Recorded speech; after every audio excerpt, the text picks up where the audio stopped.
Vivek Ramaswamy has a view that history sort of started from the day he was born. My view is that my parents wouldn't be in America if it weren't for the civil rights movement. Or you can't have 250 years of slavery, 100 years of Jim Crow, and think that race somehow has disappeared.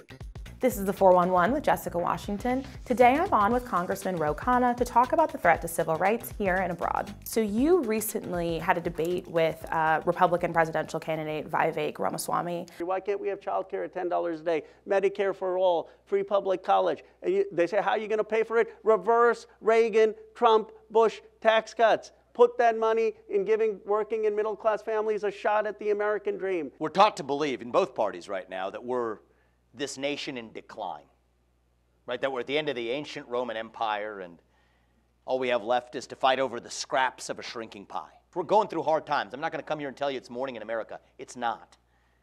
But it can be again.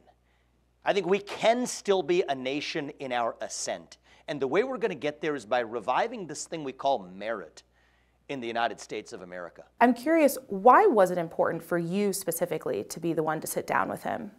Well, we have such a different perspective about race and the history of the Indian American community. So I wanted to share my perspective. Vivek Ramaswamy has a view that history sort of started from the day he was born.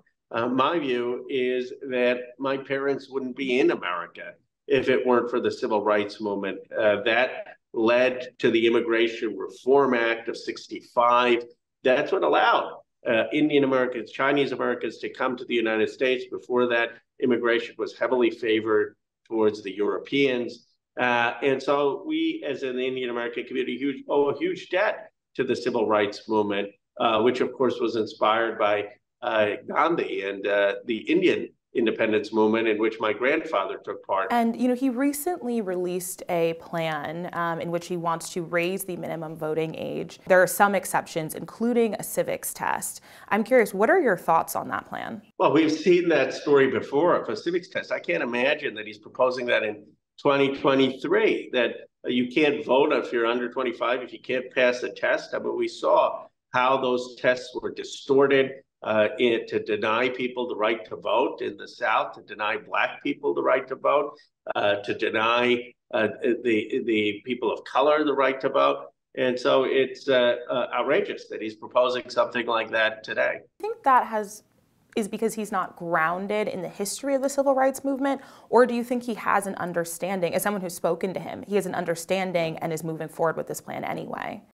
I think he has blinders on. I think he thinks that we have overcome racial biases in this country. But if you look at the shooting where people are in Florida, where someone was shot because they were Black, if you look at the hate crimes in this country, if you look at the fact that in South Carolina, they had broadband going to universities and en route were the HBCUs, but they did not have the broadband extend to those historically Black colleges, then you see that race is still a major factor. You can't have 250 years of slavery, 100 years of Jim Crow, and think that race somehow has disappeared.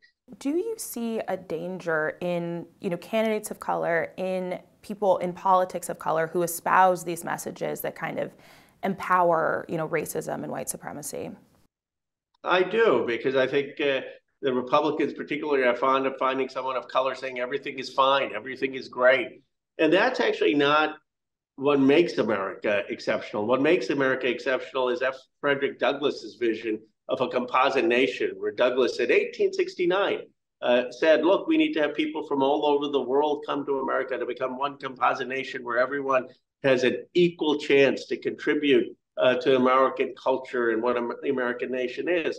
But that this is a work in progress, that we have to build towards that. And the simplistic narrative of America is, oh, everything is fine. The more deeper narrative is, how do we become a cohesive multiracial democracy where every person has a chance, and we tackle the historic discrimination that people have faced. That, to me, is really what we need to build coalitions to advance.